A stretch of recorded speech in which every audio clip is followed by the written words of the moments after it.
Assault case Manoj గారు పెట్టారు.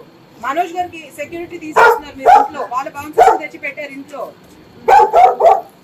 Constables పంపించేశారు పేరు తీసుకొని. నేను అందరి మీద ప్రైవేట్ కంప్లైంట్ వేస్తాను. నా పిల్లలకి నా ఫ్యామిలీ జోలికి వస్తే మాత్రం నేను ప్రైవేట్ కంప్లైంట్ వేస్తాను. మీరు న్యాయంగా చేయండి. దెబ్బలు మనోజ్ గారి మీద పడ్డాయి. దెబ్బలు లేదు మీరు వినండి, కానిస్టేబుల్స్ పంపించేశారు. నేను స్పీకర్ పెడతాను, మాట్లాడండి. నో మా ముందు మాట్లాడండి. సరే, తండ్రి కొడుకుల వివాదం చాలా కుటుంబాల్లో మనం చూస్తుంటాం సార్.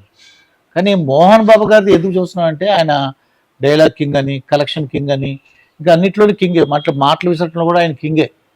చిరంజీవి గారు, ఆయన పవన్ కళ్యాణ్ గారితో కూడా ఒకసారి ఆయన రిప్లై ఇచ్చాడండి వెంటనే, పవన్ కళ్యాణ్ గారు. సార్ నేను చూసాను అనమాట. అది ఇది ఎలా చూద్దాం సార్, తండ్రి కొడుకుల వివాదం ఎలా చూద్దాం అంటారు? ప్రతి కుటుంబంలో ఉన్నదే ఆ కుటుంబం కూడా ఉన్నదండి. వాళ్ళు మనుషులే కదా, వాళ్ళకి కూడా కుటుంబంలో చిన్న చిన్న తగాదాలు ఉంటాయి. ఆ తగాదాలు అనేది తండ్రి కొడుకులు చినికి గాలి అని కాకుండా ఒక చిన్న వివాదం, అది దాన్ని మరి పిల్లలు అర్థం చేసుకోవాలా.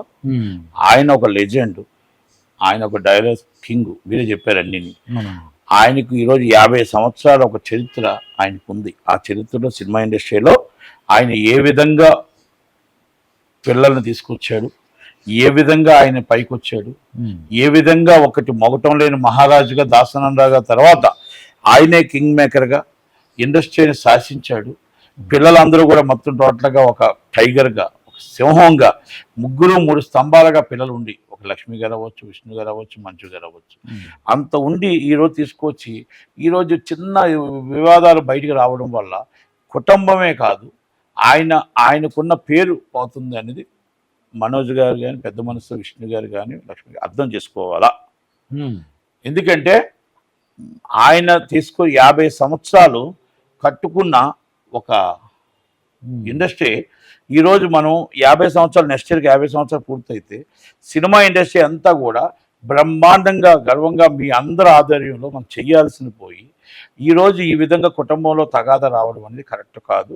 ఒక్కసారి పెద్ద మనసుతో మంచు మనోజ్ గారు కానీ, విష్ణు గారు కానీ, పిల్లలందరూ ఆలోచించి ఆయన పేరుని నిలబెట్టాలని, ఈ చిన్న చిన్న వివాదాలు కూర్చొని మాట్లాడుకొని సెటిల్ చేసుకొని ఇది పోలీస్ స్టేషన్ దాకా వెళ్ళకూడదని మా భావన.